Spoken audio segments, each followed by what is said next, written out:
ఒక మంచి కార్యక్రమానికి వచ్చాను. స్వర్ణాంధ్ర స్వచ్ఛాంధ్ర ఈ కార్యక్రమంలో వచ్చాను. నేను వచ్చింది మీరందరూ ఒకే గుర్తుపెట్టుకోవాలి. నేను వచ్చింది పరిశుభ్రంగా ఉండడానికి చెప్పడానికి వచ్చాను. అంటే చెత్త తీస్తేనే సరిపోదు. ఈడ మనసుల్లో మొత్తం చెత్త ఉండే వ్యక్తులను కూడా పూర్తిగా కడిగేసే తప్ప, ప్రక్షాళన చేసే తప్ప ఈ మాచర్ల బాగుపడదని మరొక్కసారి మీ అందరికీ విజ్ఞప్తి చేస్తున్నా. నేను అందుకని ఈ రోజు మీరు గుర్తుపెట్టుకోండి, నేను స్వచ్ఛ ఆంధ్రప్రదేశ్ తీసుకొచ్చాను. ఇప్పటికి 12 సార్లు జిల్లాలకు వచ్చాను. గడిచిన ప్రభుత్వం 85 లక్షల మెట్రిక్ టన్నులు చెత్తంతా రోడ్డు మీద వేశారు.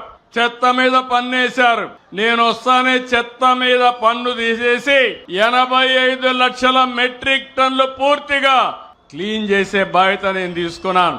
చెత్తను నేను క్లీన్ చేశానంటే చెత్త రాజకీయాలను కూడా క్లీన్ చేస్తానని మరొకసారి మీ అందరికీ విజ్ఞప్తి చేస్తున్నా.